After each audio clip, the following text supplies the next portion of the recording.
The skull is complicated if you don't approach it one thing at a time.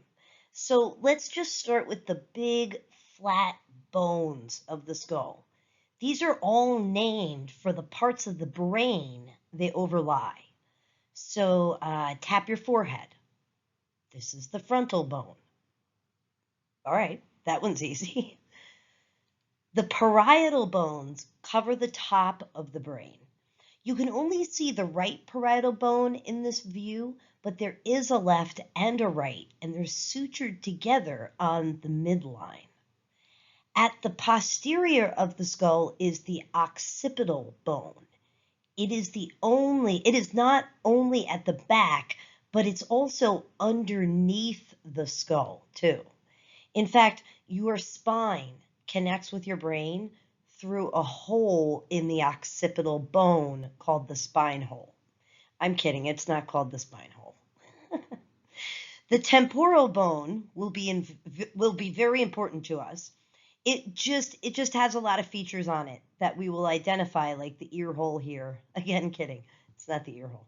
The last bone, it's not really a flat bone, but I want to point it out. This bone extends from side to side through the middle of the skull and is called the sphenoid bone. We will identify many features on this bone when we open up the skull and take a look. These big flat bones, these are the bones of the skull that you can easily see from a superficial view. This is, again, an inferior view of the skull. So we're looking from the bottom. We see the occipital bone in brown and the temporal bone in orange. I don't know if you remember the sphenoid bone. We defined it on the very first slide when we did the general bones of the skull. The sphenoid bone fits with the temporal, frontal, and parietal bones. Touch the side of your eye socket and find the rim of your socket. Move back just a little bit, and that's the sphenoid bone. You might be saying to me, those are my temples. That's the temporal bone. Yeah, I know. The sphenoid bone is just a very, very small sliver of a connection on the lateral side of the skull. Look at the sphenoid bone in pink on the picture on the right. It seems to be pretty large on the bottom of the skull. Yeah, it is. Let's look at how the other two bones on this slide that are new. We have the vomer and the palatine bones. I don't know, just know them. No, I just don't have a way to remember the vomer. In fact, it's the one bone that I always forget. But the palatine bone makes you think of your palate. And yes, this is the bone that underlies the upper palate of your mouth. It never ends, right? The skull has so many features. This is the last view of the skull that we consider. When you study the skull, a good way to study is to go through the views and name the bones. Not really think about knowing the bone, but understanding each view. This picture here is a superior view with the parietal bones cut away at the top. Look at the picture on the left to get a sense of what you're seeing. So this is like removing the brain and looking top down. So my mom had many brain surgeries in the 1980s. And back then, they basically did this. She had a scar beginning at her temples and circling her head. I mean, can you imagine healing from a surgery that basically lifts your brain up and out? All right, where do we start on a picture like this? Let's just work from anterior to posterior. We know the frontal bone is the forehead bone, and the ethmoid bone is new to us. It seems to articulate with the frontal bone, like it's nestled in the frontal bone. It is. The ethmoid bone can be associated with the really complicated structures of the nasal cavity.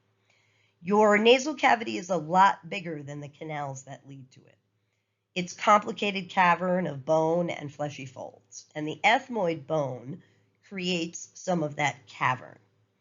So this little tiny triangle of bone here really doesn't do the ethmoid bone justice. You can see it from a lateral view. I don't teach from a lateral view of the inside of the skull because it's not a model that schools commonly have. Okay, there's the sphenoid bone again, and in this view it looks much larger. There's the temporal bone, which you can see articulating with the sphenoid. We can see the left and right parietal bones that we know are really like the top sides of the skull. And the occipital bone is the back and underneath. I should say posterior and inferior curve of the skull. Take a moment to pause this slideshow and really look at this view. This picture is so foreign to students. Have you ever looked at a skull in this way? Most have not. Some have. It's important to linger on figures like this. You know the skull from the outside. Know it from the inside too. Please. Let's enhance on the anterior of the inside of the skull. Remember that you are looking top down.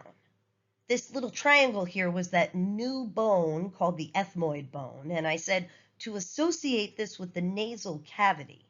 So these little holes here, they lead from your nasal cavity to the part of your brain that senses smell. You inhale through your nose, and then the particles in the air are analyzed by your brain as they diffuse through these little holes in the ethmoid bone. The holes are called the cribriform plates. You have two cribriform plates, one on each side, and the little ridge between them is called the crista galli. I don't have anything interesting to say about that structure. Let's move on to the structures here that are on the sphenoid bone. Can you see the sutures that lie between the sphenoid and the temporal bones here? They're very faint, but take a look in those deep wells. The sphenoid bone has these vague structures called wings, which are just curvatures of the bone. Here is the greater wing of the sphenoid bone. Yes, there's a lesser wing. It's not worth noting in this picture. This structure in the middle is called the sella turcica, which means Turk's saddle. Interesting. So you may not be able to get this shape from the picture, but this structure is a U shape, and it cradles the pituitary gland that kind of hangs off the bottom of the brain. Here is a medial view, and this is the view that we don't get in the classroom because models with this view are very, very expensive. The colors of the bones in this picture, they're consistent with the other pictures. The sphenoid bone is in pink, and you can see the U shape of the sella turcica. My line there, it's a little bit above the sella turcica, so you can see it. There's something cool that you can see in this picture, which are the sinuses of the skull. They were on a previous view, but I didn't point them out. Sinuses are just open spaces in the bone. When they become infected, the fluid within them puts pressure on the nearby nerves. This is the frontal sinus, and you can see the other two in the sphenoid bone. This is why when you have a sinus infection, the doctor might push on your forehead and below the eyes. Pain with this pressure would indicate a sinus infection.